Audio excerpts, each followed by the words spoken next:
Hey everybody, welcome back to RPG Imaginings, and today I got a package in the mail from Fun Again Games, and so this will be an unboxing of a highly anticipated role-playing game by Fria Ligan.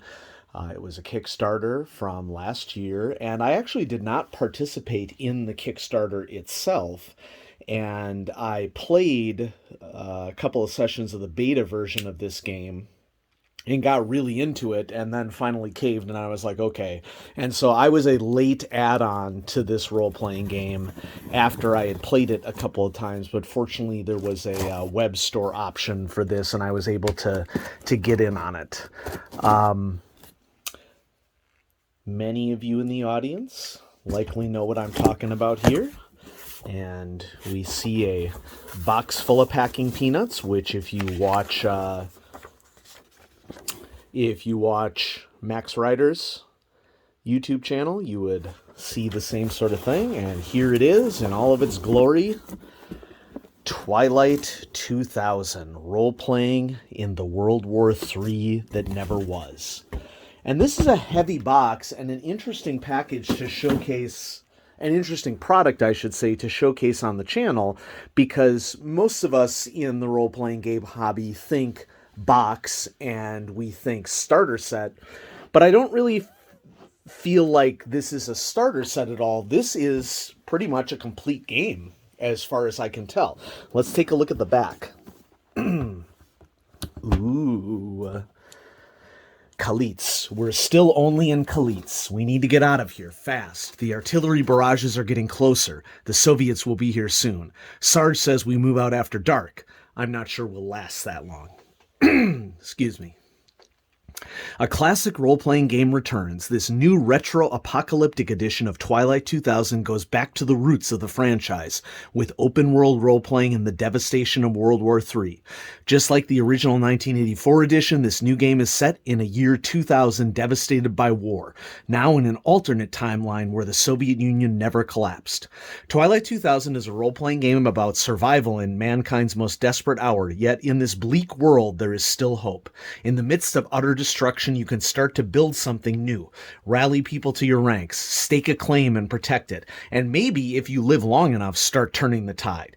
This box set includes a 152-page player's manual, including rules for character generation, skills, specialities, combat, base building, and travel, a 112-page referee's manual describing a world at war and including 52 ready-to-play encounters and 4 complete scenario sites, a huge 864 by 558 millimeter double-sided full-color travel map, 15 engraved custom dice, including ammo dice and a hit location die, 16 modular battle maps designed to create an endless variety of battlefields, 108 cardboard tokens for fighters, vehicles, conditions, and more, 4 battle maps for specific scenario sites, 52 encounter cards, 10 initiative cards, and 5 blank character sheets ready to be filled in. So, as I mentioned, I played Twilight 2000 twice, and with my buddy DJ, and he ran the games for us, and it was an absolute blast. And really what I like about this game is that it is different from a lot of the classic military flair that exists in role-playing games. It's kind of combining the military aspect with the post-apocalyptic aspect, so that it feels to me that there are a lot more logical character archetypes to play in this game than there would be in a role-playing game that is just focused on one or the other. And so the concept really hooked me. Now, this was originally a Kickstarter. It was an expensive Kickstarter, but you're getting essentially the full version of the game. I'm not sure, I don't think a lot of people are sure, actually, whether Free League is going to support this game or not, whether this Kickstarter was like a one-off, or whether or not they're going to have additional books for it. I mean, I think a really good example would be Tales from the Loop, where there hasn't been a ton of extra support for Tales from the Loop. But unlike Tales from the Loop, rather than going with a book and starter set model, everything that you need is in this box. So right off the bat, silica desiccant, nice. Throw away. Okay, I will not eat it as per your instructions. Thank you for letting me know. And here's the dice. These are cool dice. It's camo green with yellow. And, there's markings on the dice that are corresponding to what's happening in the particular dice system here. There's also a hit location die with legs and arms and 2 for torso. Okay, so dice are really cool. A Free League Games catalog, which many of you have seen this many times before, so I'm not going to flip through that.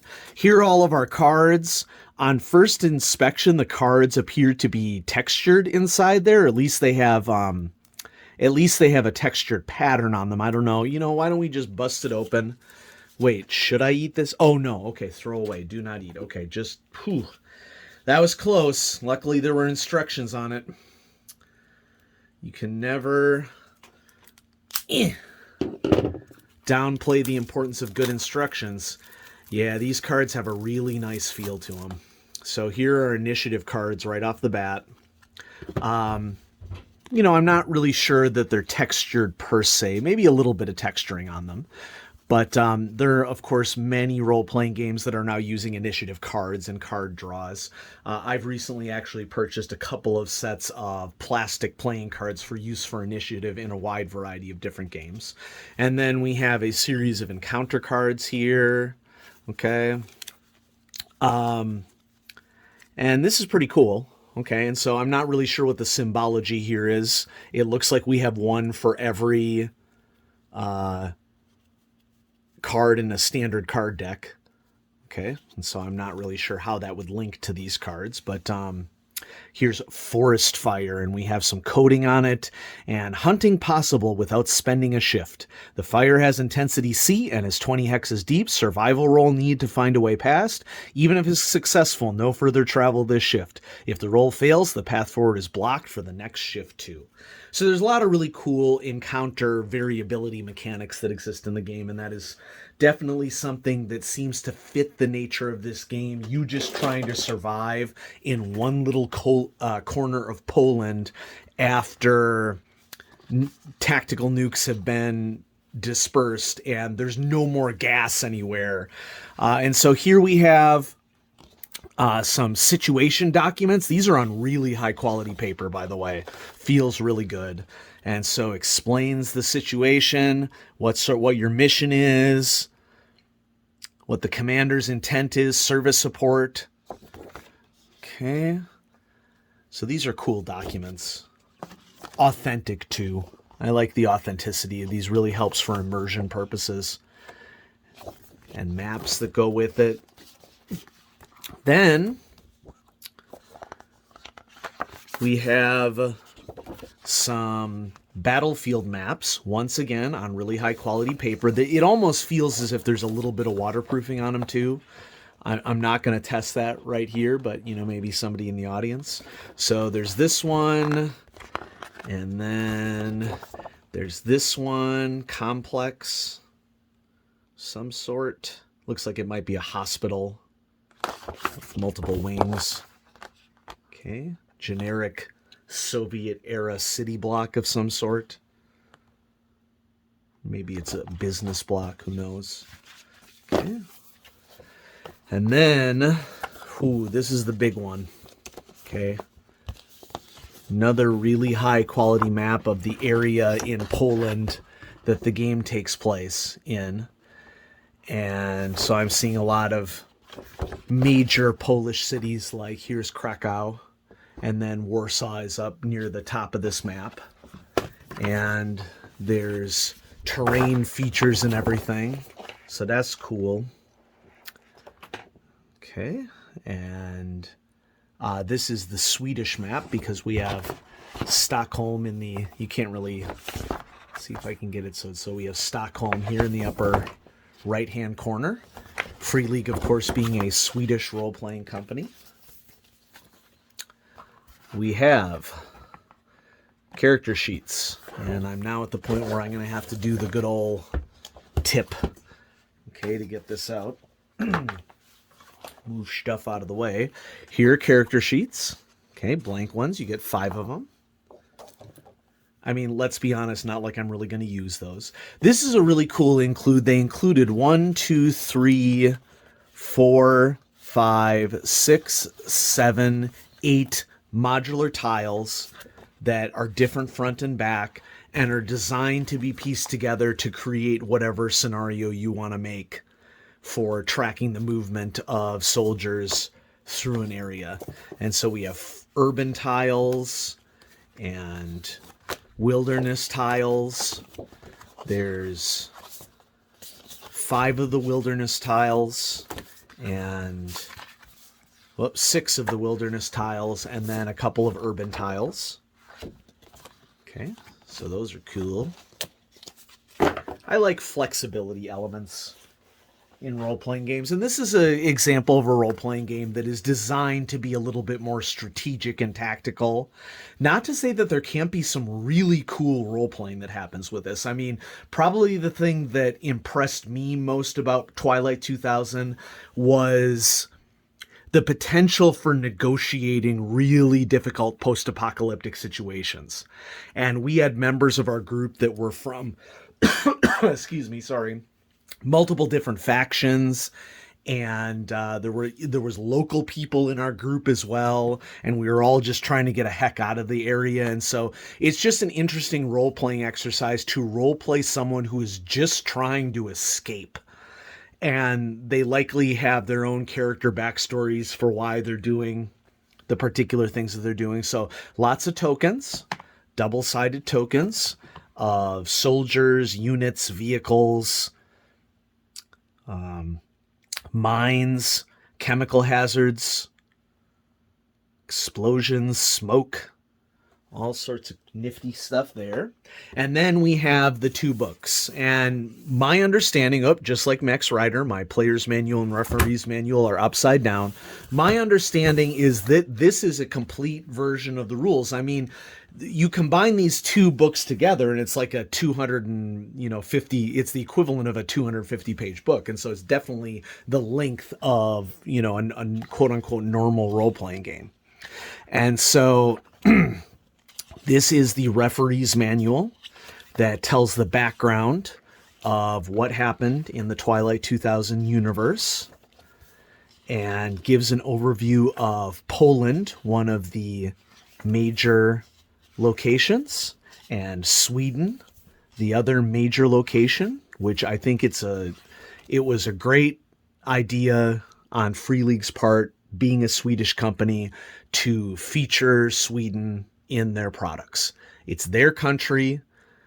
I'm totally supporting of us all in the world learning more about Sweden as a result of the work that they do on their games. Information on other countries who could be involved in conflicts. Your job is the referee, including the principles of Twilight 2000. This is probably something that we should just spend a second to linger on. Nowhere is safe. Resources are scarce, especially gas. Players lead the way. Rumors abound. Everything is personal. The end is never set. Death is a part of life. And hope never dies. Because, if there's no possibility for success, are you really playing a game at all, Some advice on starting the game. And I think that this starting the game section is probably more important in a game like Twilight 2000 as compared to some traditional role-playing games, because this is presenting a situation that is a pretty extreme situation for most role-playing game players compared to like a classic fantasy role-playing game, heroic fantasy role-playing game, or one that is set in a realistic, quote-unquote realistic, quasi-realistic setting. Real historical time, Encounters. Aha.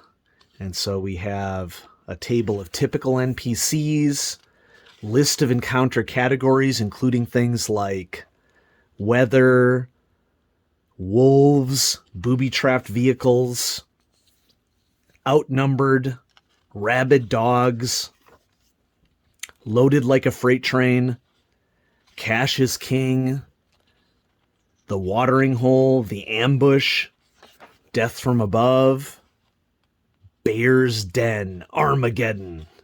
That's an order. So all different sorts of encounter types that you can encounter, including tables to be able to roll on all that stuff. Factions and forces. So what's going on with the Polish military, the Soviet Reserve Group. Same thing for Sweden.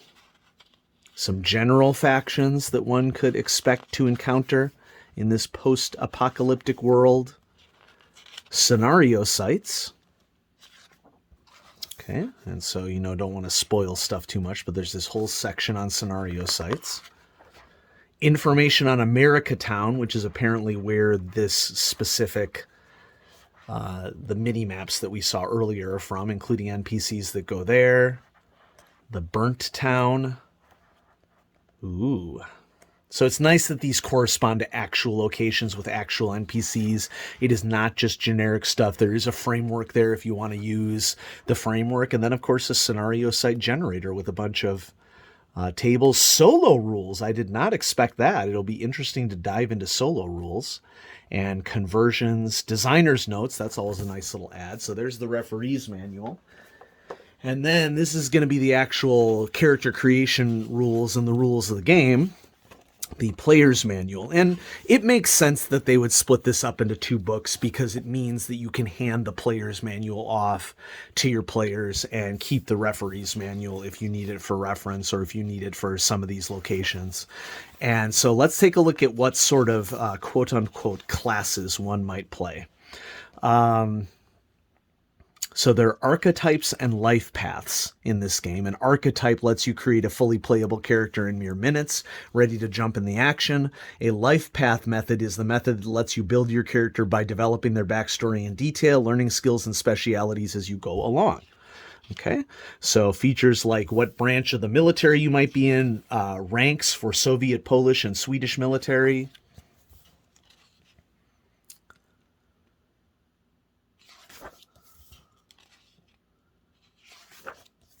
All right, so here we have, you decide your nationality, your branch that you're in, your military rank. Your key attributes and skills are based upon an ABCD system, with A being D12 and D being D6. I'm a big fan of simplified systems like that. And so here we have some of our archetypes: the civilian, the grunt, the gunner, the kid, the mechanic, the medic, the officer, the operator, the spook. Awesome. Okay. Some different camouflage differences between different militaries. Tables to help you with creation and developing your character. And then we get into skills and specialties. There's a pushing your roll mechanic. Okay.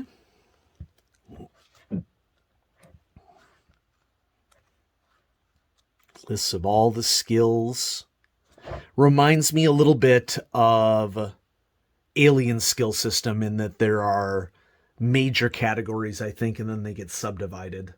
The major categories are subdivided according to the main attributes. So very similar to Alien, you have strength, and then the major strength skills are heavy weapons, close combat, and stamina. And you can do things within the realm of those different skills. Basic mechanics of the game, including what all the little terrain counters count as. And so we're definitely sort of getting a merger of like a tactical and or strategic miniatures game with a role-playing game. How to use explosives, how to repair your guts. Lots of info on how to use vehicles. And then equipment, including weapons and vehicles, are in this chapter too. So M1 Abrams, T-Series tanks, BMP series, STRF-90, communications gear, all sorts of different types of radios, which, you know, things like radios that we would take for granted in a lot of role-playing games. It's like, how are you going to find the part to fix your radio to even get it to work? Okay. And so you get that post-apocalyptic spin on this. Developing a home base, that's awesome. Okay. And just like with Vazen, it looks like that you can kit out your base. Okay. Only in Vazen, of course, it's like your mansion, but in this, it's like you're kitting out your home base. So that's a mechanic that I'm pleased to see return from Free League. Further information. Yeah, so this book is largely focused on all the rules of the game. And there you have it, the Twilight 2000 role-playing game. This was a Kickstarter. I did not participate in the Kickstarter. I came into it a little later on, but I'm glad that I came into it. So costs of this was something like 637 Swedish kroner, and that's equivalent presently as of today's exchange rate of about 75 US dollars. And so, you know, it's on the expensive side, but it's on the expensive side for what is a complete role-playing game, you know. And there's enough material in here that whether Free League decides to support this with more releases or not, I'm fully satisfied with what I got in this package, and it would be enough for dozens and dozens and dozens of sessions of fun play. And so if I don't buy another Twilight 2000 supplement because they don't exist, you know, in the future, this is just a great package to play around with and have fun with. And so I'm definitely glad that I bought in on this. And I hope you enjoyed this video of the Twilight 2000 role-playing in the World War III that never was by Free League. And if you bought into the Kickstarter, I'm sure you should be receiving your package soon, but I'm happy to share my unboxing with all of you. And, you know, if you like what you see, consider subscribing. I'm really close to 1,000 subs, the magic number.